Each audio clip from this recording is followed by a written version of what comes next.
Tae-shin, is this what you do now? Wait, Elena, it's not what you think. I can explain. I'm leaving.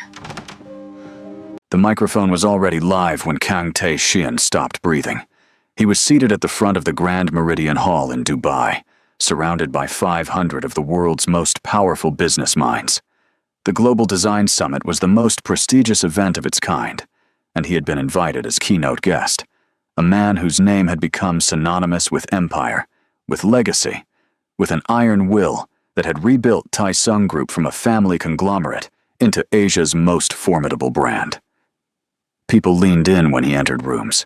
Cameras followed him without instruction. He was, by every measurable standard, a man who had everything. And yet, when the host's voice echoed across the ballroom and said, "Ladies and gentlemen, please welcome our closing speaker, the founder of Elena Global Designs, a woman whose work has redefined luxury interiors across 3 continents." Kang Tae-shin felt the blood drain from his face so fast that the man beside him actually turned to ask if he was all right. He wasn't, because walking onto that stage, in a deep emerald gown that moved like water, was Elena Williams. The same confident tilt of her chin, the same quiet grace in the way she carried herself, as though the world's applause was appreciated, but not needed. She was 32 when she disappeared. She was 37 now, and somehow even more devastating to look at. She smiled at the audience, adjusted the microphone, and opened her mouth to speak. And then the little boy appeared. He had been sitting in the front row with what appeared to be a personal assistant, and now he bounced to his feet the moment he saw her take the stage, clapping with the uninhibited joy that only a child can produce. The audience laughed warmly. Elena looked down at him, and her whole face transformed, softened into something so private and so full that Tae-shin felt he was witnessing something that was never meant for his eyes. The boy was about 5 years old. He had Elena's mouth, that full, expressive mouth, and her warm brown skin. But the shape of his jaw, the line of his brow, the particular way his eyes tilted slightly at the corners, those belonged to someone else entirely. They belonged to Tae-shin. He gripped the armrest of his chair so hard that his knuckles whitened beneath his skin. 5 years. 5 years of searching, of private investigators and dead ends, of staring at his phone at 2 a.m, hoping a number he could no longer reach would somehow call him back. 5 years of living inside a wound that never properly closed. And she had been building an empire.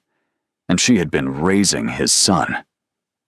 He sat through her entire speech, without hearing a single word. It had not always been like this.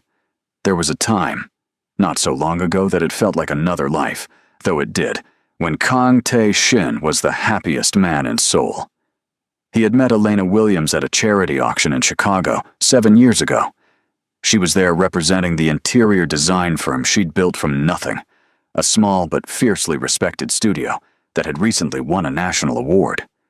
He had noticed her before she noticed him, noticed the way she argued passionately with a curator about the provenance of a painting, completely unintimidated by the man's credentials or his condescension. He had fallen just a little in that exact moment. By the end of the evening, he had her business card and a reason to visit Chicago 3 more times in the following 2 months. They married 18 months later in a small ceremony in Jeju that his father refused to attend. "She is not Korean," Chairman Kang had said, with the practiced calm of a man who believes his disapproval is a form of love. "She does not understand what it means to carry this family's name." "Then I'll teach her," Tae-shin had replied. And he had believed it, believed in the 2 of them, the way you believe in something you have watched survive every test thrown at it. Elena gave up her Chicago studio. She packed her life into 8 suitcases, learned Korean from textbooks and late-night audio lessons, and arrived in Seoul with her whole heart open. Tae-shin watched her navigate the sharp edges of his world, the polite smiles that were not quite warm enough, the social gatherings where conversations dipped to whispers when she walked in, the subtle but unmistakable ways Korea's elite society registered its surprise that he had chosen her, and he marveled every single day at the dignity she met it all with. She never complained. She adapted. She smiled and studied and worked and tried. But trying over time is exhausting, and Seoul, for all its dazzling beauty, wasn't home. She told him this once, late at night, when the city lights were glittering below their penthouse, and she thought he was almost asleep. "I miss Chicago," she whispered. "I miss knowing where I belong." He had pulled her closer and told her she belonged with him. He had meant it. But meaning something and understanding it are different things, and he was too busy, too preoccupied with Taesung Group's expansion across Southeast Asia, to understand that his wife was quietly drowning in loneliness. That was the crack in the wall, and someone was already waiting to push through it. Elena met Yoon Seo-rin at an art exhibition in Itaewon, 3 months after arriving in Seoul. She had gone alone. Tae-shin had a board dinner she wasn't expected to attend, and she was standing in front of a large, abstract canvas, nursing a glass of sparkling water, when a voice beside her said, in flawless English, "It looks like a breakup, doesn't it? All that red bleeding into gray." Elena had laughed, startled. "I was thinking more like a sunrise, but now I can't unsee the breakup." The woman who had spoken was beautiful in the way that certain people are beautiful, deliberately, precisely, as though beauty itself was a discipline she had committed to. She wore a cream-colored blazer, minimal jewelry, and the easy confidence of someone who had never had to fight for a room's attention. Her name, she said, was Seo-rin. She was in the arts sector. She knew everyone in Seoul worth knowing. Within 20 minutes, she knew Elena's story. Within a week, she had Elena's phone number and an invitation to brunch in Gangnam. Within a month, she was the person Elena called first when anything happened. Good or bad. And Elena needed that. She needed it more than she understood at the time. Seo-rin seemed to anticipate her loneliness before Elena herself could name it. She arrived with shopping bags on hard days. She remembered that Elena's favorite flower was a white peony and showed up with them without occasion. She learned Elena's mother's birthday and reminded her to call. She said things like, "These women don't deserve you," and "Tae-shin is lucky and he knows it," and "I'm so glad you came to Seoul, because I cannot imagine my life without you now." "Meeting you made Korea feel like home," Elena told her once, and Seo-rin had smiled with her whole face and squeezed her hand and said, "You have no idea how much that means to me." What Elena could not see, what she had no reason to see, because she was not the kind of person who imagined cruelty operating at that scale, was the history underneath Seo-rin's warmth. Yoon Seo-rin had expected to marry Kang Tae-shin. Their families had been close for 2 decades. They had grown up in adjacent orbits, attended the same elite circles, been quietly assumed by everyone, including Seo-rin herself, to be a natural pairing. She had not rushed it. She had been patient in the particular way that a person is patient, when they believe the outcome is already decided. And then, Tae-shin had gone to Chicago on a business trip and come back carrying a woman's business card and a look in his eyes that Seo-rin had never seen directed at her. She had waited. She had watched. She had told herself it was temporary, a distraction, a phase, a deviation from a path that had always been meant to lead back to her. And then she had watched him get married. The patience didn't harden into obsession all at once. It was gradual. But by the time she walked into that Itaewon gallery and stood beside Elena Williams, every gesture had been considered. Every question had a purpose. Every friendship they built was a wall Seo-rin was quietly learning to climb. For 3 years, Seo-rin operated like a surgeon, precise, patient, and invisible. She listened when Elena vented about her marriage. She stored everything. And then, carefully, selectively, she began feeding pieces of it back to Tae-shin in shapes he wouldn't recognize. One evening, after Elena had confided that she felt invisible during Tai-Shin's work events. "He forgets I'm there," she'd said, not bitterly, just honestly. Seo-rin called Tai-Shin the next day. They were old enough acquaintances that the call wasn't suspicious. "I had coffee with Elena," she said lightly. "I think she's starting to resent the sacrifices she made. She mentioned your career a lot. I just thought you should know, as a friend." Tai-Shin didn't confront Elena about it.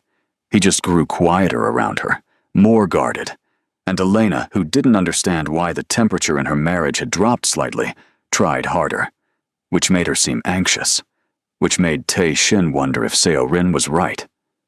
Meanwhile, Chairman Kang had not stopped working. He had watched his son's marriage with the focused displeasure of a man who believes he knows better and has the resources to prove it. He reached out to Seo-rin privately, an invitation to tea, a conversation that began diplomatically and ended with an understanding. He would use his connections to quietly undermine Elena's attempts to restart her design career in Seoul. Permits delayed, introductions that didn't materialize, clients who canceled without explanation. Seo-rin would continue doing what she was already doing.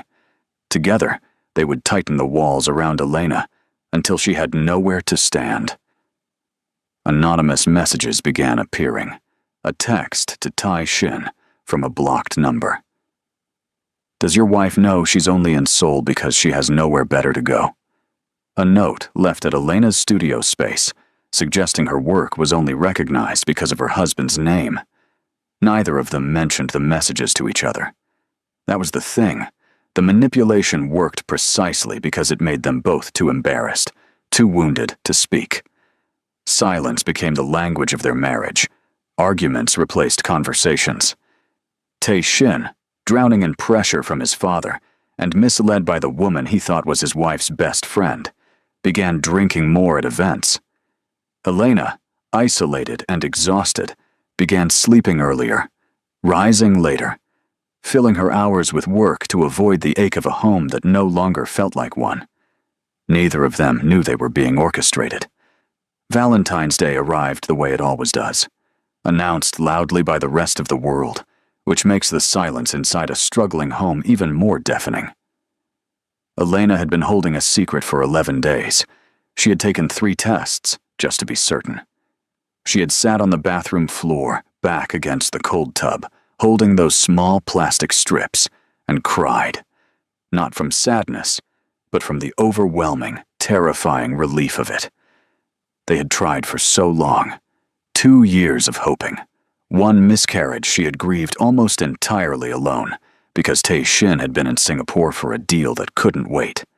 She had not told him about the tests yet. She had wanted to do it right. So she planned. She came home early that day, while Tai-Shin was at a corporate Valentine's gala she had declined to attend. She lit candles. She set the table with the white peonies she knew looked like hope. She made his favorite meal from scratch, the galbi she had learned from his grandmother's recipe, the one the old woman had quietly taught her during a rare afternoon of warmth that Elena had held like a treasure. She printed photographs from Jeju, from their first Christmas, from a random Tuesday in Chicago before everything became so heavy, and assembled them into a handmade scrapbook. And at the center of the table, in a small white box tied with a ribbon, she placed the tiniest pair of baby shoes she had been able to find. She sat down to wait. At 9 p.m., her phone rang. It was Seo-rin. "Elena," she said, and her voice carried a warmth so practiced it had become indistinguishable from real. "Tai-Shin just called me. He apparently planned a surprise for you tonight, and he was too nervous to tell you himself. You know how he is. He's waiting for you at the Han River Hotel, Suite 12. You should go. Hurry." Elena's chest lifted. She stood up, looked at the table she had set, and smiled to herself. He'd planned something. Of course he had. Underneath all the silence and the distance, he still knew her. She grabbed her coat, tucked the small box of baby shoes into her bag. She would tell him tonight, together, at the hotel, and took the elevator down. She was still smiling when she inserted the keycard Seo Rin had texted her into the door of Suite 12. The door swung open, and the world Elena had spent 3 years building collapsed in a single image. Tae Shin was there. He was barely conscious, slumped against the headboard, glassy-eyed, a glass still in his loose grip. And Seo Rin was kissing him, one hand on his chest, positioned like a painting she had composed herself. Seo Rin heard the door. She pulled back slowly, not startled, not embarrassed. She turned to look at Elena the way a person looks at the final piece of a puzzle finally clicking into place. Elena didn't scream. She didn't speak. She stood in the doorway and felt the baby shoes slip from her fingers and hit the floor with a soft, terrible sound. Seo Rin looked at the shoes. Then she looked at Elena, and she said, with the cool precision of someone who had rehearsed this moment for 3 years, "You were only borrowing him, Elena." Elena looked at Tae Shin one last time. His eyes were struggling to focus. He said her name, Elena. But it came out slurred and reaching, and it was somehow worse than silence would have been. She turned around. She walked to the elevator. She pressed the button and stared at the doors and didn't blink and didn't cry and didn't make a sound all the way down. She went home and stood in the kitchen in front of the table she had decorated and looked at the candles that had burned lower now, at the scrapbook and the peonies and the food she had cooked with someone else's grandmother's recipe. And she felt a grief so complete, so total, that it had no sharp edges anymore. It was just weight, just silence. Just the end. She sat down. She wrote 1 note. She packed 3 bags. She left before sunrise. The note she left behind said, "You didn't just betray me, Tae Shin. You gave my heart to the one person I trusted to protect it." She left her wedding ring centered on the note like a period at the end of a sentence. She left the signed divorce papers beside it. She left the baby shoes on the kitchen counter where the box had fallen open. She did not leave an address. She did not leave a number. She did not say where she was going because she had decided, somewhere between the elevator and the kitchen, that no one from this life was going to follow her into the next one. Her phone was disconnected by morning. Her social media vanished by afternoon. 300 million won still sat in the joint account that she never touched. Elena Williams was gone. Tae Shin woke up the next morning with a headache that felt architectural. Something enormous had collapsed inside him and left rubble. He remembered fragments, the gala, his father pulling him aside and saying things that cut through the noise, Seo Rin appearing at his elbow with a drink, and then another, a car ride he hadn't fully authorized, a hotel room that hadn't been his idea. He remembered Elena's name in his own mouth. He called home. No answer. He drove there at a speed that alarmed his driver. He walked through every room of the penthouse calling her name, and the silence answered him with the kind of finality that the human body understands before the mind is ready to. He found the note. He found the ring. He found the signed papers. He found the baby shoes and did not understand them immediately, and then he understood them all at once, and he sat down on the kitchen floor. Kang Tae Shin, billionaire, CEO, the man who never sat on floors, and he made a sound he had never made before in his life. He sent investigators. He called her family in Chicago and received cold, careful answers that told him they knew where she was, were not going to tell him. He reached out to every mutual contact and was met with silence or pity, which was almost worse. He hired a private firm specializing in missing persons, then another, then a third. For 2 years, he followed leads that dissolved. He found traces, a design project in London that matched her style, a name on a hotel registry in Toronto, but she was always already somewhere else. She had learned, apparently, how to move through the world without leaving a door unlocked. During this time, the truth arrived in pieces. An assistant at Tai Sung, who had always been uncomfortable with Seo Rin's access to the building, came forward with logs. communications between Seo Rin and Chairman Kang going back 4 years. Then a woman who had worked at the gallery where Elena and Seo Rin met confirmed that the meeting had not been accidental. Seo Rin had been tracking Elena's schedule for a month before they spoke. Then the anonymous messages were traced, after expensive forensic effort, to a number registered under a shell company with ties to a firm Seo Rin's family owned. All of it had been a performance. Every brunch, every late-night phone call, every "I'm so glad you're here." A performance running for 3 years, with Elena Williams as its unwilling and entirely innocent audience. Tae Shin sat across from his father in the chairman's office and placed the documents on the desk without speaking. His father looked at them for a long moment, and then said, in the same measured voice he used for boardroom negotiations, "I did what I believed was right for this family." Tae Shin stood up. "You destroyed my family," he said, "and I will never forgive you for it." He didn't. He severed the formal ties carefully, legally, cleanly, restructured the board so that Chairman Kang's influence was confined to his title alone. He cut Seo Rin off with such completeness that within a year she had relocated to Singapore, her name becoming something no one mentioned in his presence unless they wanted the meeting to end immediately.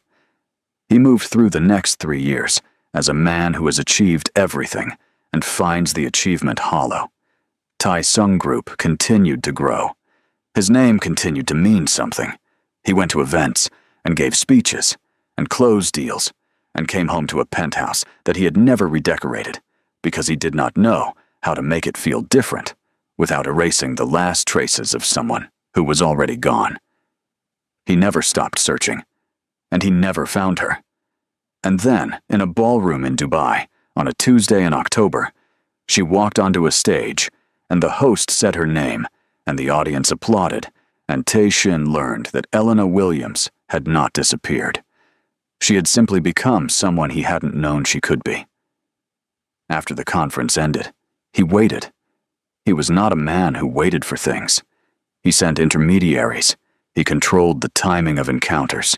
He operated with the kind of orchestrated confidence that had taken 30 years to build. But tonight, he simply stood near the exit of the hall, hands in his pockets, and waited, because there was no strategy left in him, and also because he was afraid. He could not remember the last time he had been genuinely afraid of a person. He was afraid of Elena.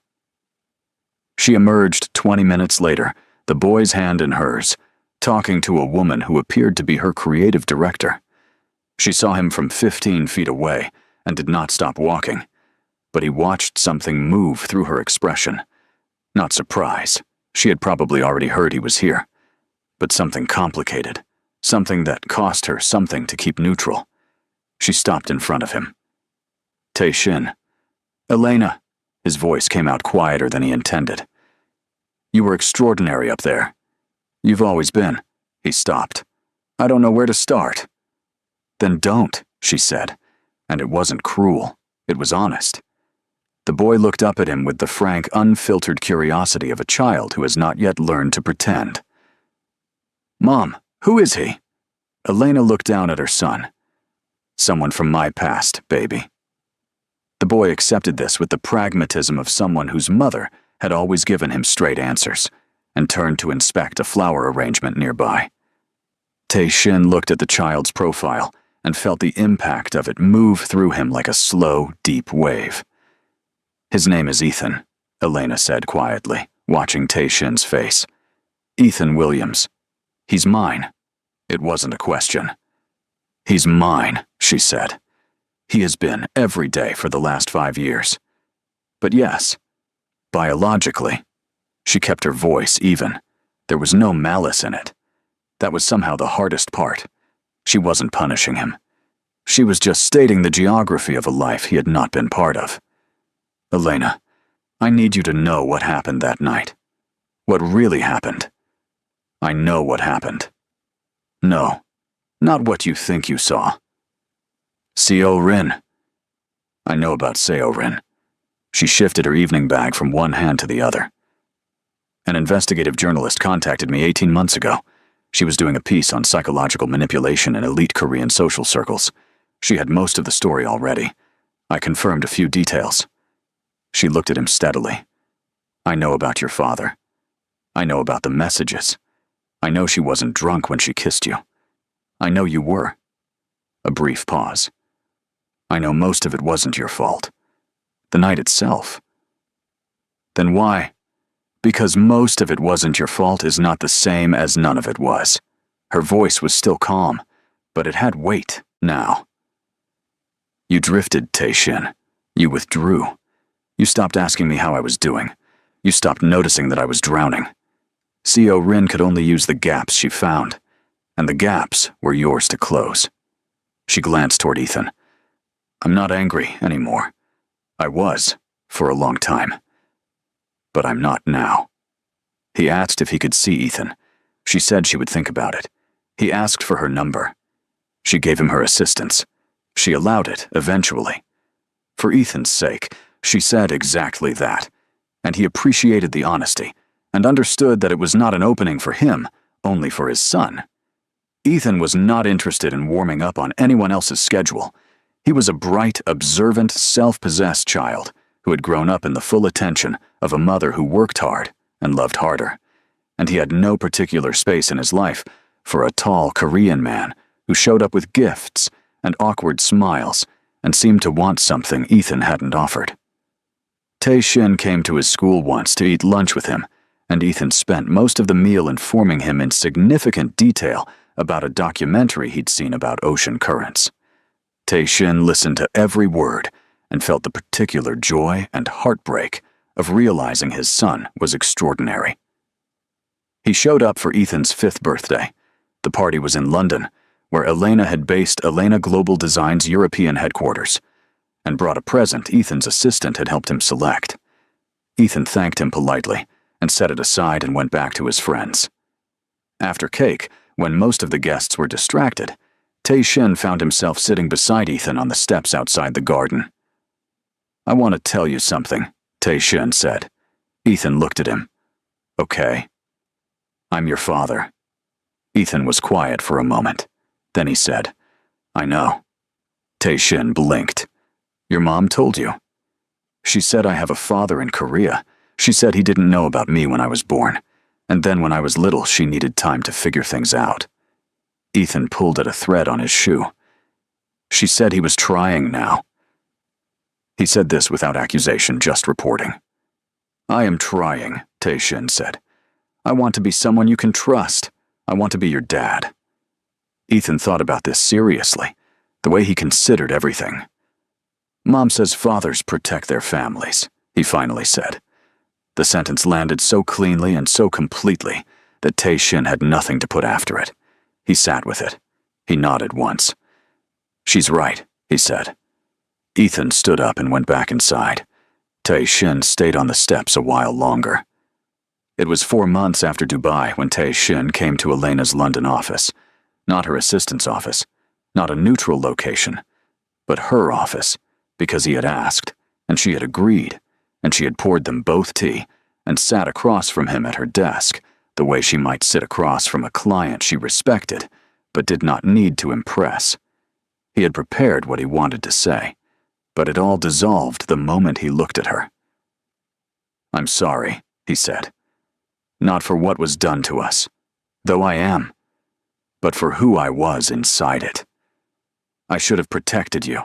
I should have seen what was happening. I should have noticed that you were lonely, and that our home was getting colder, and I should have stopped waiting for you to tell me what was wrong, and just looked. His voice broke slightly on the last word, and he didn't try to salvage it. I let myself be used as a weapon against the person I loved most, and even if every hand that aimed me wasn't mine, I was still the wound. Elena looked at him for a long moment. I know, she said quietly. Can we start over? She set her tea down. She looked out the window, where London was doing what London does, gray and moving and indifferent. And then she looked back at him, and what was in her face was something he recognized after a moment as peace. Not the peace that comes from getting what you want, but the peace that comes from being finished needing it. I forgave you a long time ago, Taishin, long before Dubai. I had to, for Ethan, but also for myself. Carrying that much anger is too expensive. She folded her hands on the desk. But forgiveness isn't the same as returning. I need you to hear that. I hear it. Co Rin betrayed me because she wanted what I had. That's almost understandable. Terrible, but understandable. Wanting is human. She paused. You betrayed me, because even in the smallest, quietest ways, you chose not to notice. Co Rin had to construct an elaborate scheme because the truth is, a happy marriage has very few gaps. Ours had gaps, Taishin, and I couldn't fill them alone. He did not argue. There was nothing to argue. I know. You can be Ethan's father. I want that for him. He deserves to know where he comes from. She met his eyes. But what we were, I've built something else now. Something that's mine, that I made from nothing in a city that didn't owe me anything. I am not the woman who needed Korea to feel like home because of who she married. I'm the woman who made the world feel like home because of who she became. She said it without pride, just fact. I need you to respect that. I do, he said. I think I always knew what you were capable of. I just never imagined it happening without me. She smiled at that, small and real and a little sad. That was always your mistake. The headquarters of Elena Global Designs opened on a Thursday in February, 6 months later. The building was in Canary Wharf, all glass and clean angles, and a lobby that Elena had designed herself, full of natural light and African textile art, and the kind of deliberate beauty that made people stop walking and just breathe. The ceremony was modest, by billionaire adjacent standards, invited guests, champagne, a ribbon, but the atmosphere was electric. A black woman from Chicago, who had arrived in a foreign city with her heart in her hands and left with nothing but herself, had turned 5 years of starting over into something people flew in from 4 continents to see. Ethan was there in a small blue suit, holding the ribbon scissors with great seriousness. When Elena leaned down to help him cut it, he held it himself, thank you very much, and made the cut with the decisiveness of someone who expected to be doing more ribbon cuttings in the future. The crowd laughed and applauded. On the far edge of the gathering, Taishin stood with his hands clasped in front of him. He had not been invited. He had heard about it, and he had come anyway, and stationed himself where he could see without intruding. He wore no badge, and accepted no program, and spoke to no one. He simply watched. He watched Ethan carry his scissors around like a trophy. He watched Elena move through her guests with the ease of someone who has finally arrived somewhere she chose. He watched a woman journalist photograph her against the lobby wall, and Elena laugh at something the photographer said, and toss her head back and be entirely, completely present. She looked up eventually. She always had good instincts. Across the gathered crowd and the champagne flutes and the February light pouring through all that glass, their eyes met. She held his gaze for a moment. Then she gave him a smile, unhurried, unguarded, and entirely peaceful. It was not the smile of a woman who had won something over him. It was the smile of a woman who no longer needed anything from him at all, and had decided that this was a kindness she could afford to extend anyway. He nodded back. He reached up and adjusted his jacket, and then he turned and walked out into the London afternoon, the city noise folding around him, and let her have the day that was hers. On Valentine's Day, Kang Tae-shin had lost more than his wife. He had lost the family that had once called him home. He had lost the woman who had crossed an ocean for him and learned his grandmother's recipes and stayed graceful through every room that hadn't wanted her. He had lost a son's first 5 years, first steps and first words, and first mornings he would never get back. He had lost the version of himself that might have been something other than extraordinary, and empty. Elena Williams had lost those things too. But Elena Williams had done something with the loss that he was only beginning to understand how to do.